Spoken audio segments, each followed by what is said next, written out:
अस्सलामुअलैकुम, कैसे हैं आप सब लोग। आज मैं आपको मूली के पराठे की जो स्टफ़िंग होती है उसको किस तरीके से सेव कर सकते हैं और आराम से आप इसकी स्टफ़िंग बना के रख लें और किसी भी टाइम पे आप इसको अपना मज़ा ले सकते हैं मूली के पराठों का।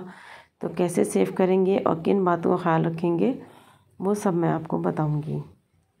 चलिए रेसिपी की तरफ चलते हैं कि मूलियाँ मैंने कद्दूकस कर ली हैं और इनका पानी मैंने निचोड़ लिया है। ठीक है, अब मैं इसके अंदर स्टफ़िंग बताऊंगी कि कौन किन किन चीज़ों की स्टफ़िंग करेंगे हम।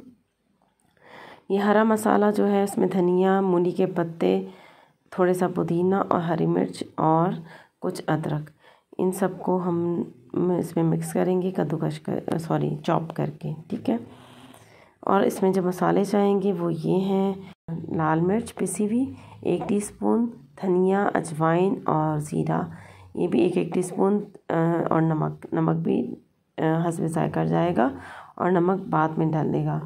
ठीक है, ये अब हरा मसाला जितना था मैं इसको चॉप कर लिया और इसमें शामिल कर दिया। ठीक है, अब मैं इसके अंदर वो सारे जो मसाले जात थे वो मैं डालूँगी।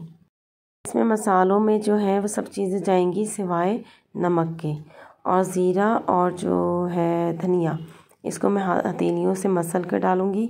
इसमें इस तरह से डालने से क्या होता है कि इनका जो फ्लेवर होता है बहुत इन्हेंस हो जाता है और आपका मज़ा इससे दुबाला हो जाएगा। ठीक है, इन सब चीज़ों को मैंने हथेली से मसल कर मैंने धनिया को और ज़ीरे को वो भी इसके अंदर डाल दिया और सारे मसाले भी डाल दिए। लेकिन नमक अभी नहीं जाएगा, याद रखें नमक अभी नहीं जाएगा, वो आखिर में डालूंगी और किस तरह और कब डालना है वो आपको मैं बताऊंगी। सारे मसाले इसके अंदर चले गए हैं और अब जो है मैंने इसमें लाल मिर्च कुटी हुई बताना भूल गई थी। और ये मेरे पास जो मिर्चें हैं ये इतनी फ्रेश और इतनी खस्ता हैं कि हाथों से ही ये सब पीस रही हैं, तो मैंने पीस के नहीं रखी थी इसको, ऐसे ही मैं इसमें शामिल कर रही हूँ क्योंकि फ़्रेश जो मिर्चें होती हैं उनका टेस्ट ही बहुत अलग होता है। चल इसमें मैंने लाल मिर्च भी डाल दी है, नमक अभी नहीं डाल रही।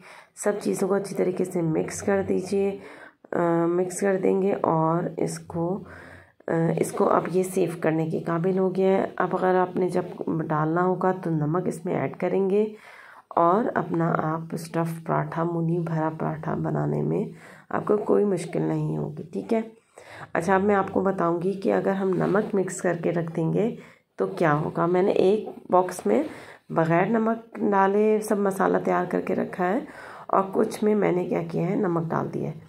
अब आपको इससे मैं कुछ दिनों के बाद भी आपको रिव्यू दिखाऊंगी कि अगर हमने जिसमें नमक डाला था उसकी क्या कंडीशन है और जिसमें नमक नहीं डाला उसकी क्या कंडीशन है। इस बॉक्स में मैंने नमक नहीं डाला और इस बॉक्स में मैंने नमक डाला है। अब इसको मैं एयर टाइट करके फ्रिज में 3-4 दिन के लिए रख दूँगी। उसके बाद मैं आपको रिव्यू बताऊँगी कि 3-4 दिन के बाद क्या कंडीशन हो जाएगी नमक वाले बॉक्स की और बग़ैर नमक वाले की बॉक्स की।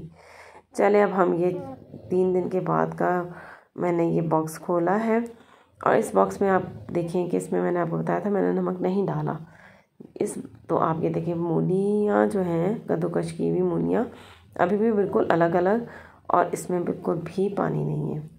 ठीक है, और जबकि दूसरा बॉक्स जिसके अंदर मैंने नमक डाला था उसमें आपको पता लगेगा कि इसमें कितनी ज़्यादा ये जुड़ी जुड़ी सी मूलियाँ हैं और इसके अंदर जो है पानी भी कितना ज़्यादा है जो हमें प्रॉब्लम कर सकता है जबकि हम मूली भरे पराठे बनाएंगे तो नमी बहुत ज़्यादा होने की वजह से वो फटेंगे और अच्छे से नहीं बनेंगे। ठीक है, उम्मीद है आपको मेरी ये बात समझ आ गई होगी। इस तरीके से अगर आप बग़ैर नमक के रखें तो 5-6 दिन तक आराम से रख सकते हैं। जिस वक्त आपको पराठा बनाना हो उसमें नमक ऐड करें और अपनी मर्ज़ी से मज़ेदार मूली के पराठे बना दें। मूली के पराठों की रेसिपी आपको एंड स्क्रीन पे मिल जाएगी। उम्मीद है आपको ये सेविंग करने का तरीका पसंद आएगा। कमेंट करके ज़रूर बताइएगा और मुझे ये भी बताएं कि आप लोग कैसे सेव करते हैं। वीडियो को आखिर तक देखने का बहुत शुक्रिया। पसंद आए तो लाइक करें और अपने अहबाब से भी इसका जिक्र करें, उनको भी बताएं, उनके साथ शेयर कीजिए। और मेरे चैनल को अभी तक सब्सक्राइब नहीं किया तो सब्सक्राइब भी कर दीजिए और बेल आइकन के बटन भी दबा दीजिए ताकि आपको मेरे चैनल में जो भी नई वीडियो आए उसकी नोटिफिकेशन जल्द मौसूल हो सके। अपनी दुआओं में मुझे भी याद रखिएगा और अपना भी बहुत ख्याल रखिएगा। अगली वीडियो तक मुझे इजाज़त दीजिए। अल्लाह हाफ़िज़।